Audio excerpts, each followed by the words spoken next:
dia, boa tarde, boa noite, quando você estiver nos assistindo. É, Hoje nós vamos falar sobre. Peraí, só minimizar vocês aqui, certo? Hoje nós vamos falar sobre Canção para Menino Grande, que é um livro obrigatório da FUVEST para 2026, para os anos seguintes. É um livro da Conceição Evaristo, e na lista da Unicamp também tem um livro da Conceição Evaristo, que é o Olhos d'Água, que mais pra frente nesse canal a gente vai falar sobre ele. Mas por hoje vamos ficar com Canção para Menino Grande. Primeiramente, falando um pouco sobre a autora Conceição Evaristo nasceu em 1946 e está viva até hoje. E ao invés de eu trazer um pouco sobre a biografia dela aqui, eu preferi colocar uma frase dela que já vai dar repertório para algumas coisas que a gente vai falar aqui. Essa frase dela, a nossa escrevivência não é para adormecer-os a casa grande, e sim acordá-los de seus sonos injustos. É uma frase bem que representa exatamente como é a escrita da Conceição Evaristo. Primeiramente, explicando esse termo novo que está exemplificado aí na tela, que é escrevivência. Escrevivência é um termo criado pela Conceição Evaristo para ela descrever a escrita dela. É formado por duas palavras, claramente, escrever e vivência. Então, seria basicamente isso mesmo. A Conceição coloca na história dela as vivências dela em forma de história.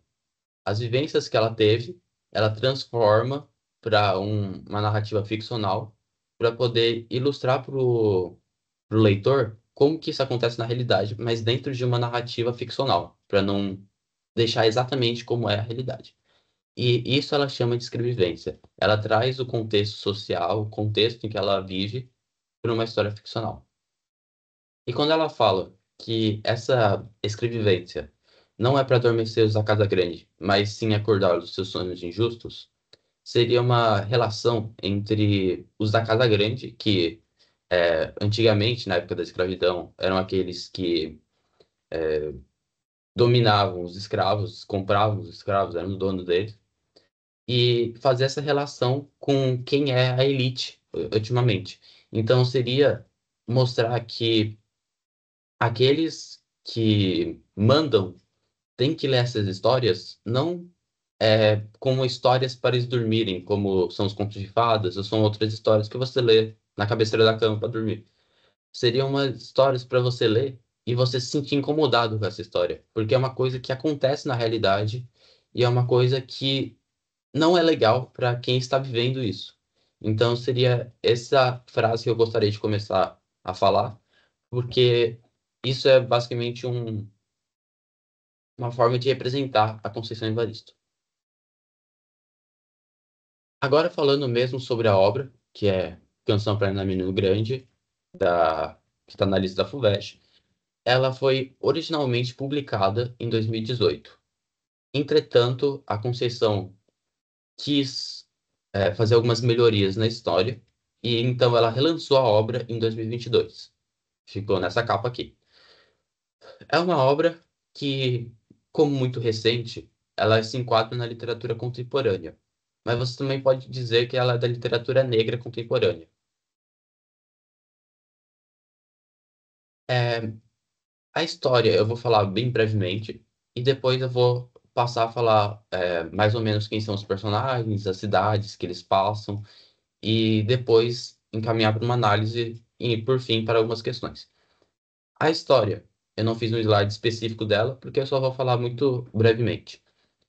Basicamente, tem um, um homem negro que se chama Phil Jasmin. Ele é ajudante de maquinistas e nesses maquinistas trabalham com uma companhia que vai passando de cidade em cidade para descarregar o trem. Só que em cada cidade que eles param e descarregam, eles ficam, sei lá, 1, 2, 3 dias. Nesses dias que eles ficam lá, o fio desce do trem e vai conhecer a cidade. E nessa que ele conhece a cidade, ele conhece alguma mulher que é muito influente na cidade, ou muito conhecida, ou ele só conhece uma mulher que vive naquela cidade, e ele acaba tendo um caso com essa mulher. Normalmente nasce um filho, e ele vai embora depois dessa.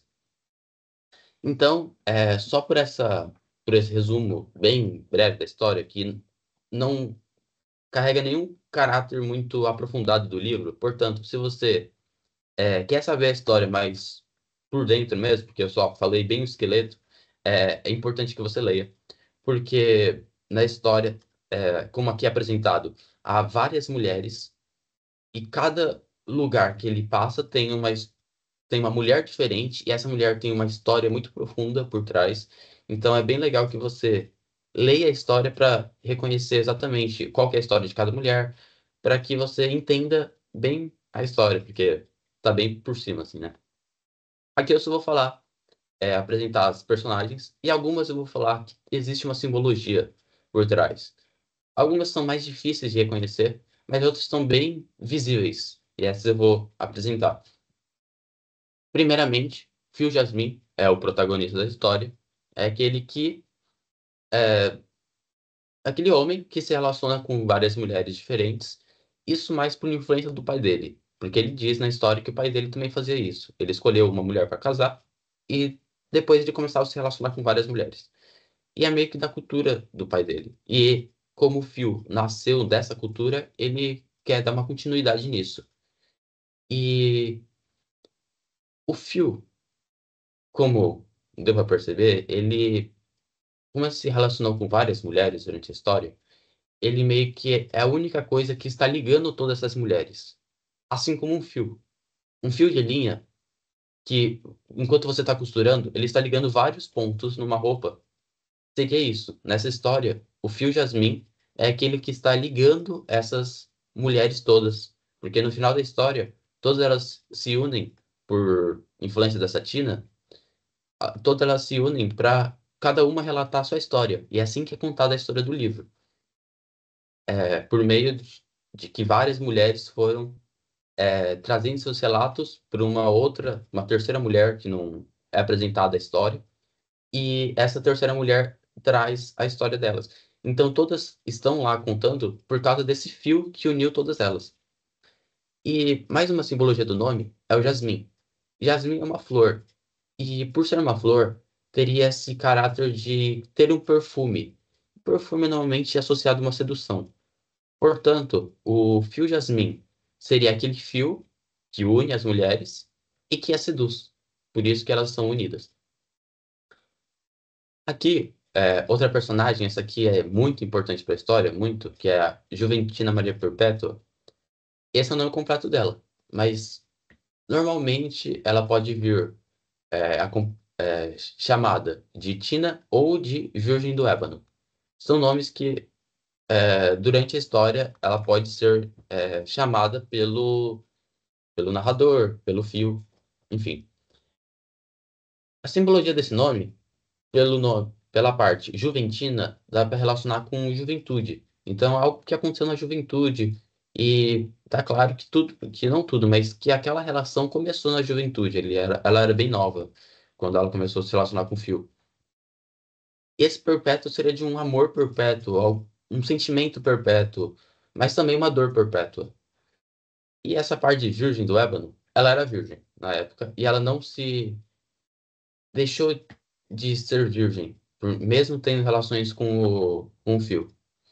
Mas essa parte do ébano seria meio que fazer uma fetichização do corpo uma sexualização do corpo da Juventina por meio dessas ações que o Phil realizava. Então, Virgem do Ébano seria esse sentido.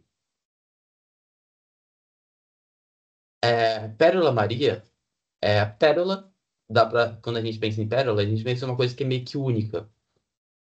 E é meio que assim que é a Pérola Maria. Embora ela não seja a única pessoa com quem o Phil Jasmine se relacionou, foi ela que ele escolheu para casar. E como o pai dele já dizia, ele tinha que escolher uma mulher para casar e as outras ele só se relacionava, tinha filho e tal. Ele falava de maneira bem banal, assim, né? Mas a Pérola Maria, então, é aquela mulher única que ele escolheu para casar. Neide Paranhos da Silva é aquela mulher do Vale dos Laranjais que tinha que entregar o cesto com as no Festival das Laranjas e tal. Pelo nome aqui, Paranhos, a gente pode entender Paranhos como um nome que normalmente é mais elitizado, que está em contraste com o nome da Silva, que seria um nome mais popular. Então, esse contraste está presente na parte que fala sobre a Neide Paranhos, porque ela fala explicitamente que a família dela era descendente dos escravos e tal, e a família que cuidava deles, que era dono deles, era Paranhos, e aí depois, quando eles acabou a escravidão, eles se libertaram e tal, eles colocaram o nome de Neide, de Paranhos da Silva, como a família, né? Então seria essa relação da elite contra algo mais popular. Aqui, Angelina Devaneia é aquela mulher que se matou logo no início, porque ela estava muito triste que o marido dela não forjou ser o marido dela, o cara que ia casar com ela, né?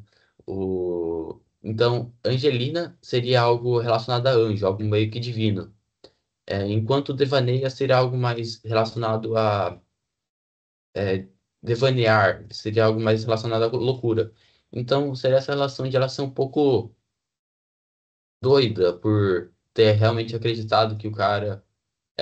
O primeiro cara que apareceu na cidade, sim, ia ser o noivo dela, sim, ia casar com ela, só por algo que ela pensou. E aí, depois que ele foi embora, ela ficou muito, muito, muito triste e se matou. Seria essa relação. Aurora Correia Liberto é um nome que tem meio que uma relação meio antitética, talvez, por ser uma correia, que seria algo que relacionasse a uma corrente, algo de prisão. Embora liberto seria algo de liberdade. Então seria essa contraposição do próprio nome. Antônia Veritas seria algo mais relacionado à verdade, em Veritas. E Dolores dos Santos é a mais explícita. Dolores, de dor. Então, a dor que aquela menina sentiu, que ela sentiu muita dor mesmo durante toda a vida dela, que a Dolores era aquela menina que a mãe engravidou dela quando era adolescente e o avô não aceitou e o pai da menina foi embora, fugiu e aí a menina que nasceu era cuidada apenas pela mãe, e pela avó e depois a avó morreu, aí o avô não gostava da menina.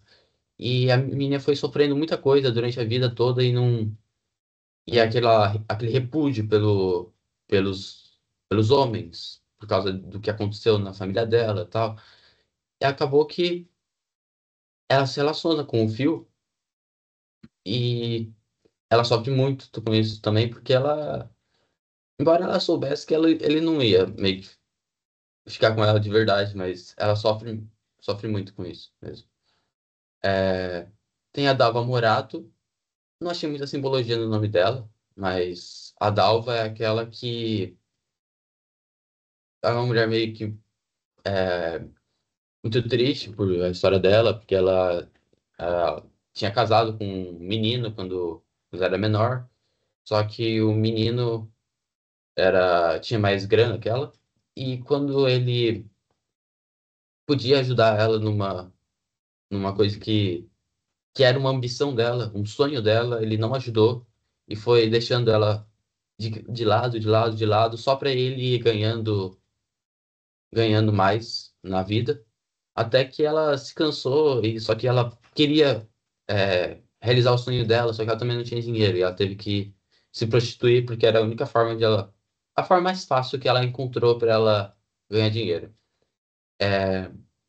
E a última pessoa aqui que eu queria falar, que essa aqui é bem, eita, volta. É bem óbvia qual que é a simbologia da Eleonora distinta de Sá, E quando você fala distinta, você tem relação com algo que é diferente. E a Eleonora é diferente em dois sentidos. Diferente nas relações que ela faz e diferente da de como o Phil se postou ao conhecê-la. Então, distinta nas relações, porque, diferentemente das outras mulheres que são apresentadas no livro, a Eleonora não se relaciona com homens. E distinta em relação a como o Phil se postou ao conhecê-la, porque ela foi a única mulher que conseguiu uma amizade com o Phil. Que o Phil não ficou interessado na mulher, interessado em realizar coisas com a mulher, em ter um amor com a mulher. Ele só ficou amigo dela mesmo, e eles conseguiram conversar. E foi a Eleonora que conseguiu desvendar os maiores segredos, as maiores coisas que estavam presentes na mente do Phil e ele não conseguia trazer isso para fora, ou ele tinha vergonha disso. Foi ela que conseguiu arrancar isso dele e começar a entender mais quem que é esse Phil Jasmine. Aí aqui eu trouxe as cidades que são abordadas no livro. Logo de cara, a gente já consegue ver que muitas das cidades têm relações com partes da natureza, né? Os laranjais seriam em relação às laranjas, flores, flores, né? Vila Azul era uma, era uma cidade que tinha flores azuis, águas infinitas em relação com águas. Eu queria falar especificamente de duas cidades, que é a Ardência Antiga e a Nova Ardência. Que essa aqui eu achei que foi bem claro o significado. Que foi uma cidade, a Ardência Antiga, em que o Phil teve relação com uma mulher. Só que aí depois, quando ele foi para uma outra cidade, que é a Nova Ardência, ele teve relação com essa mulher de novo, porque ele deixou uma carta para essa mulher e para essa cidade. Então, essa simbologia de que eles tiveram uma relação em uma cidade anteriormente, seria uma ardência. E aí depois, quando ele vai para uma outra cidade, ele encontra essa mulher, tem uma relação de novo, seria uma nova ardência. E aqui eu deixei o trem azul, que é o que passa por todas as cidades, em que o Phil Jasmine e os outros dois maquinistas vão de cidade em cidade, parando, e o Phil Jasmine conhece as mulheres. Aí aqui, mais falando sobre a análise do livro mesmo, o primeiro ponto que eu coloquei aqui foi a masculinidade e a sexualidade negras. A masculinidade, bem visível, né? Porque o Phil Jasmine, protagonista, tem esse ponto de masculinidade e também, mais pro fim do livro, ele tem uma parte que fala, quando ele tá com a Eleonora, que por ele ser homem ele não poderia chorar, mas que ele chora porque ele entende que ele, mesmo sendo homem, ele poderia chorar. Então tem essa parte da masculinidade muito presente na obra. E a sexualidade também, porque em toda parte todo lugar que ele para, ele se relaciona com uma mulher. Então tem muito dessa sexualidade presente. Essa relação entre individualidade e coletividade seria dizer que, embora cada mulher tenha sua história individual, elas têm uma memória meio que coletiva, que é o que eu já estou ligando com esse outro ponto. Que todas elas se relacionaram com a mesma pessoa e, por isso, elas têm uma coletividade entre si. E a identidade também está relacionada com isso, de cada mulher ser única e ter uma história diferente que é abordada no livro. Então, essa identidade seria a, a parte única de cada mulher. A resistência e luta, às vezes, não é muito presente se não prestar muita atenção, mas no livro é, é evidente que as mulheres, embora tenham elas se entregam muito pro Phil Jasmine, elas depois conseguem lutar contra a sua própria dor, elas conseguem passar por cima disso, resistir e continuar a vida delas. Então, isso que eu acho que é meio que diferente do que normalmente aparece nas histórias ou que acontece na vida real. que um homem vai lá, se relaciona com a mulher, depois ele larga ela, e em alguns casos ela não consegue passar por cima disso. Em outros casos ela consegue. E nesses casos que ela consegue, são os que estão retratados no livro. Que é diferente do que era antigamente, e a mulher tinha que ser submissa. Nesse livro ela conseguiu sair disso e passar por cima e seguir a vida dela. Essa parte de racismo, é, os personagens, muitos deles são negros, mas não é isso, esse é o ponto chave do racismo na história. O ponto chave do racismo não é a Conceição ter colocado vários personagens negros e ter contado a história de cada um deles e evidenciar o racismo pequeno em cada parte. Também tem isso, mas eu acho que o principal que aparece no livro é uma. Pode até parecer uma bobagem, mas que é bem. Muitas vezes é dita essa historiazinha de que quando o Fio Jasmine era pequeno, na escola, teve uma apresentação de um conto de fadas e o príncipe da história tinha que ser o menino branco. Ele se ofereceu a ser o príncipe, mas ele não pôde, porque a professora não deixou, e ela escolheu um outro menino que era loirinho de olhos azuis, branco. Então, acho que de todos os casos que aparecem na história, esse é o que é mais repetido. Então, inclusive nos primeiros casos que o Phil Jasmine tem com a mulher, ele, ele disse que quer ser esse príncipe negro que ele não pôde ser na infância. Então, esse caso, embora pareça algo pequeno numa vida inteira, foi algo que realmente pegou para esse cara. Esse cara realmente se sentiu triste com isso, se sentiu incomodado. E aí, durante a história, um dos motivos de ele realizar tantas relações seria é, mostrar que ele também pode ser o que ele não foi na infância. Ele também pode ter o lugar dele como príncipe na história dele. Esses conflitos de gênero seria essa parte de ter essa parte entre as mulheres, os homens, e tem várias discussões dessas na história. As simbologias e metáforas seria essas que eu já falei,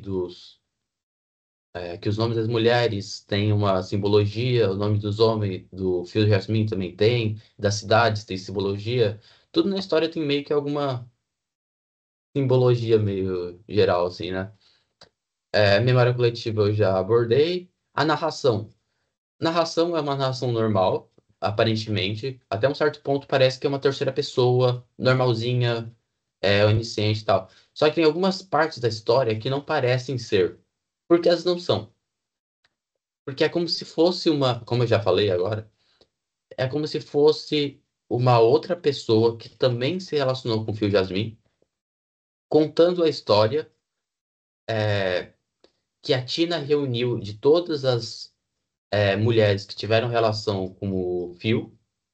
E essa terceira pessoa não está contando a sua história, mas está contando a história das outras. Então seria isso.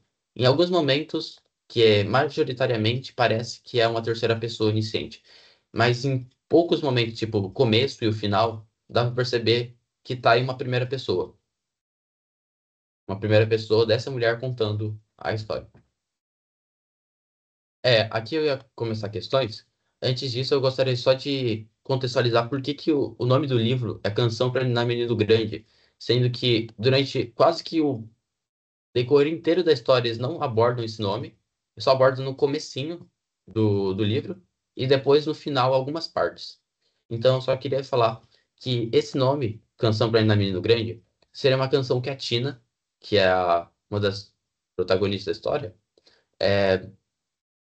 queria essa canção pro Fio Jasmine, que seria uma reunião de alguns gemidos ou outros atos outras balbúcios que a Tina e mulheres realizam junto ao Fio. E essa música a Conceição escolheu como colocar de título para a história. Enfim, só para explicar o que significa, porque é bem pouco falado sobre esse assunto, né? Antes de ir para as questões, eu queria perguntar se vocês queriam falar alguma coisa, discutir alguma coisa, talvez, se vocês quisessem falar.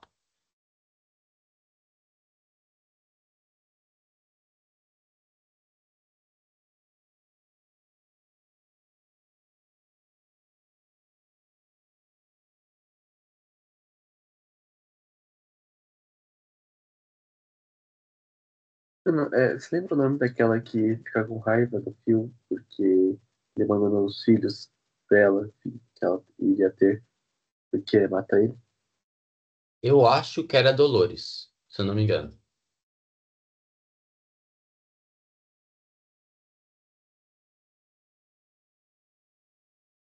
Tá bom. Então vamos para as questões. É, alguém quer ler? Alguém se prontifica?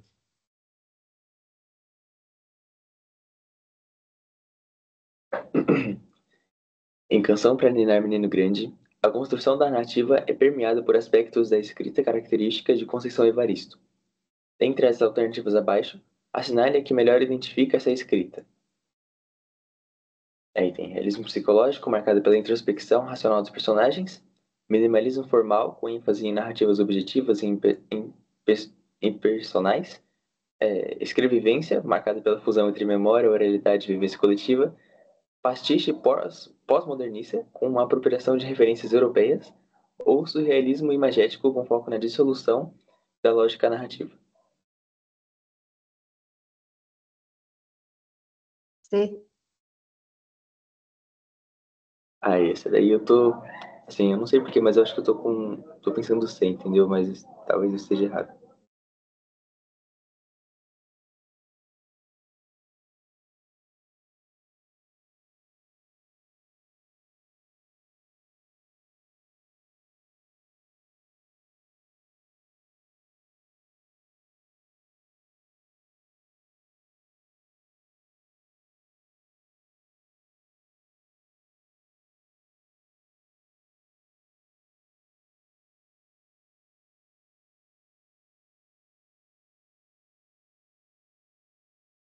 Pode, pode ir para a resposta? Ó, vocês acertaram isso mesmo, sobrevivência. Que é aquilo lá que eu falei no início sobre a. Eu estava falando da Constituição de Evaristo. A escrevivência, aquela história que é marcada pela fusão entre memória, oralidade e vivência coletiva, que é justamente o que a Conceição faz. Ela conta sobre as vivências dela aplicadas à ficção, como a gente já falou disso. Olha essa aqui, olha.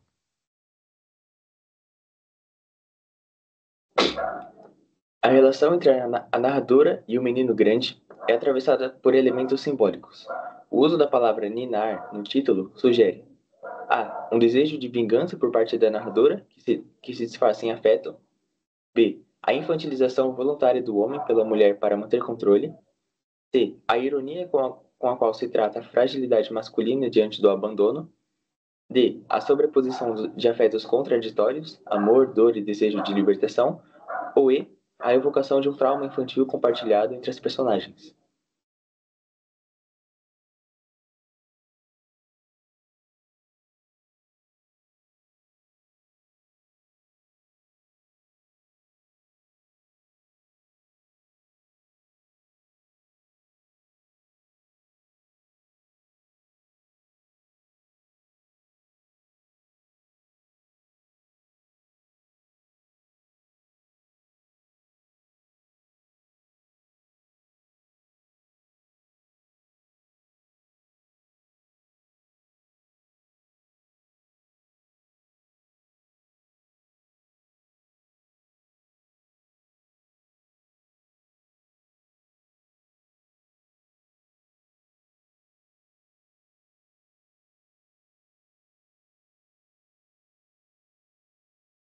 Alguma hipótese?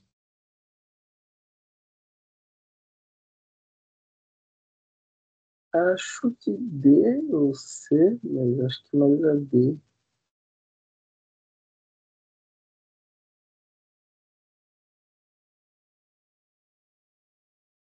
Eu tô entre a D e a E.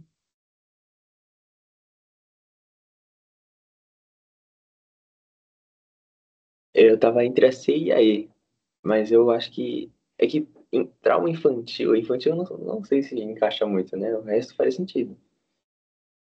E também não é muito irônico, né? Mas esse título se relaciona, eu acho, com a fragilidade do. Se você vê pelo ponto de vista da história dele, ele é uma personagem que tem certa fragilidade por conta do passado dele como criança e por conta dessa construção da masculinidade dele que faz com que ele tenha que agir como ele age. Mas não sei se é necessariamente irônico, né? Ou talvez não seja nem C nem I também, né? Pode ser isso também. Tá bom, vamos lá. Ó, é a D, que fala sobre posições de afetos contraditórios, amor, dor, desejo de libertação. Porque seria meio que assim. Imagina que o ninar não só seria algo de cuidado, de dormir, fazer adormecer, mas seria também um sentido de adormecer no sentido de adormecer. Seria adormecer no sentido de esquecer, fazer dormir para você não ver mais aquilo desaparecer, você superar aquilo. Então, seria um ninar o menino grande seria meio que passar por cima, esquecer aquilo que aconteceu aquela relação que você teve com o menino grande, que seria o fio. Não esquecer, mas passar por cima daquilo para seguir. Então, seria essa relação que acontece entre o amor que as mulheres tiveram com o Phil, a dor que elas sofreram porque ele largou elas ou qualquer outra coisa que aconteceu, e esse desejo de elas se libertarem. Então, de ninar esse menino, de passar por cima dessa história para poder se erguer novamente.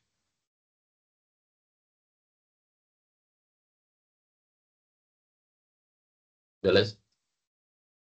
Beleza, faz sentido.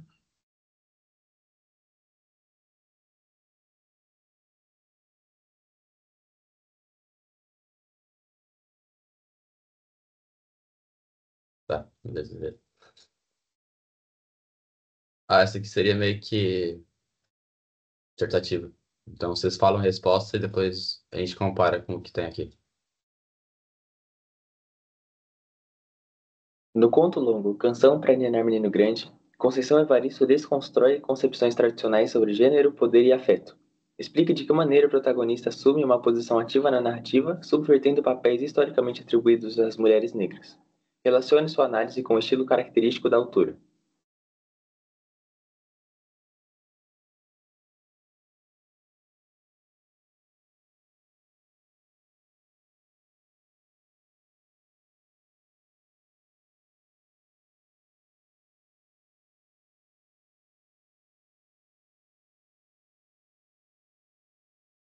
Eu acho que quando ele fala sobre subverter os papéis das mulheres, ele quer dizer que ao longo da história ela mostra como, por mais que as mulheres tenham se apaixonado pelo Fio Jasmine, mesmo depois dele abandoná-las, elas elas resistem, elas têm os filhos delas, elas têm as vidas delas, elas correm atrás dos sonhos, dos objetivos e elas tentam superar aquilo, aquela relação, aquela dor, mostrando que quebrando aquela ideia de que a mulher é o sexo frágil e que ela necessita de um homem para construir a família dela, para sustentá-la e mostrar que a mulher, ela tem força, ela tem uma força intrínseca que mesmo que ela sofra uma dor enorme por causa do amor, ela continua a vida dela, mesmo sofrendo, ela tenta superar e ela não precisa de um homem necessariamente.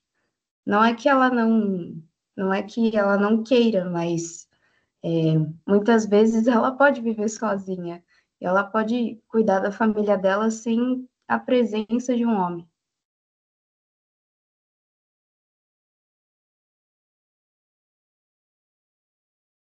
Alguém mais?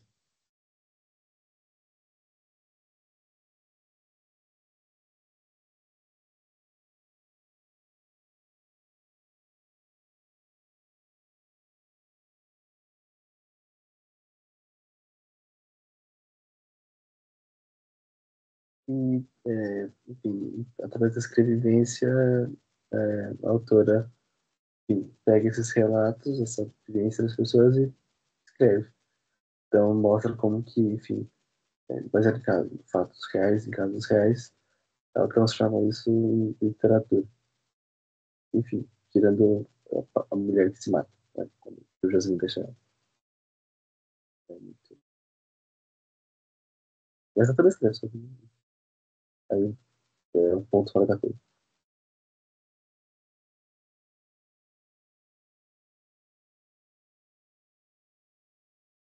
Tá bom, vocês querem ver a resposta? É o que vocês falaram mesmo. Ah, deixei alguns tópicos, mas é essencialmente o que vocês falaram. A mulher não é submissa, ela confronta esse abandono, esse egoísmo que o parceiro, que no caso é o Phil Jasmine, deixou. E ela toma controle da narrativa, toma conta da vida dela depois que ele passa e ela escolhe se ela vai continuar a... Como que ela vai continuar a vida dela. E ela escolhe por encerrar essa relação que ela tem com o Phil e seguir a vida dela. E nisso ela subverte os estereótipos de da mulher negra, que sempre foi vista como submissa, mas dessa vez ela é vista como forte e como consegue passar pelas problemáticas. Isso, peraí, só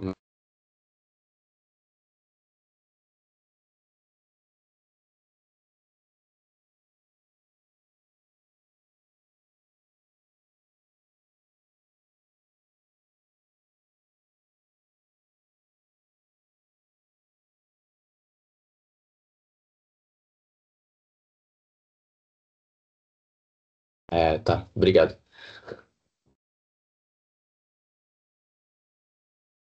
Obrigado.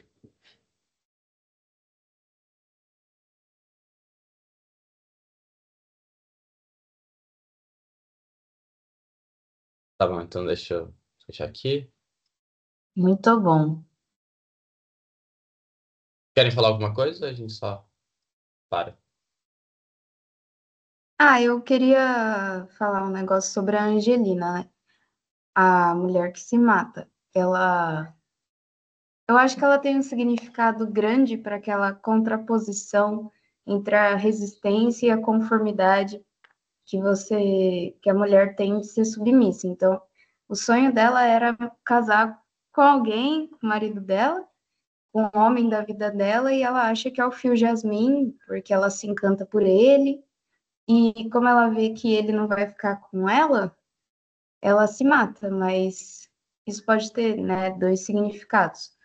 Isso pode querer dizer que ela não ia conseguir viver uma vida sem um homem, e aí por isso ela se mataria, e ela seria diferente das outras mulheres, porque as outras conseguiram superar e continuar a vida, ou ela viu que, ou outro significado seria que ela percebeu que como ela teria que viver dentro de uma sociedade em que ela necessitaria de um homem, ela se negou e falou: a forma de resistência foi se matar, porque o suicídio não, né, não estou valorizando nem incentivando o suicídio aqui, só para deixar claro, mas o suicídio dentro da escravidão também foi uma forma de resistência, quando as pessoas escravizadas perceberam que elas não tinham escapatória dentro dos padrões e estabelecimentos que a sociedade impunha, elas se matavam para uma forma de escapismo, uma forma de fuga daquele padrão, daquela imposição. Então, acho que a Angelina ela tem uma simbologia muito forte dentro do livro, até porque ela é uma das primeiras mulheres.